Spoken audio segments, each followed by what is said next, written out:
Hi. അപ്പോൾ എന്താണ് ബോറടിച്ചിരിക്കണമെങ്കിൽ നമുക്ക് കുറച്ച് പടം വരച്ചാലോ? അപ്പോൾ അതിനായിട്ട് നമുക്ക് ഒരു പേജിൽ നിറച്ച് വലിയ വലിയ റൗണ്ടുകൾ വരക്കാം.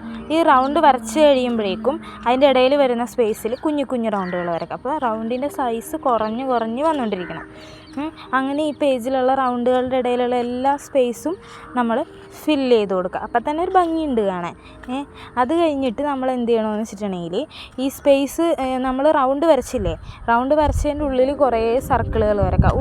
ഉള്ളിലോട്ടായിട്ട് വലുത് ചെറുതായിട്ട് ഇങ്ങനെ വരച്ച് കൊണ്ടുപോകാം. കുഞ്ഞു കുഞ്ഞു സർക്കിളിൽ ചിലപ്പോൾ ഒരു പ്രാവശ്യമൊക്കെ വരക്കാനുണ്ടാവുള്ളൂ, വലുതിൽ കുറേ പ്രാവശ്യം ഉണ്ടാവും. ഇനി അത് കഴിഞ്ഞിട്ട് നമ്മൾ ചെയ്യേണ്ടത് ഈ റൗണ്ടുകൾക്കിടയിലുള്ള സ്പേസ് ഉണ്ടല്ലോ, അവിടെ നമ്മൾ ബ്ലാക്ക് കളർ വെച്ചിട്ട് കളർ ചെയ്ത് കൊടുക്കുക. ആ സ്പേസിൽ മാത്രം ആദ്യം നമ്മൾ കളർ ചെയ്ത് കൊടുക്കുക. കുറച്ച് ടൈം എടുക്കും, എന്നാലും ബോറടിച്ചിരിക്കുകയാണെങ്കിലൊക്കെ ചെയ്യാം. അപ്പം അത് കഴിഞ്ഞിട്ട് ഇത് അതിൻ്റെ പടം നമ്മൾ കംപ്ലീറ്റ് ചെയ്ത് കഴിയുമ്പോഴേക്കും നമ്മൾ ചെയ്യേണ്ടത് ഈ വലിയ റൗണ്ട് ഉണ്ടല്ലോ, ഈ വലിയ റൗണ്ടിൻ്റെ വിടവിൽ ഓരോ ലൈൻ വിട്ടിട്ട് കളർ ചെയ്ത് കൊടുക്കുക. ഓരോ ലൈൻ വിട്ടിട്ട് വേണം ഈ ബ്ലാക്ക് കളർ കൊടുക്കുക, ഇപ്പോൾ നമ്മൾ വീഡിയോയിൽ കാണുന്ന പോലെ.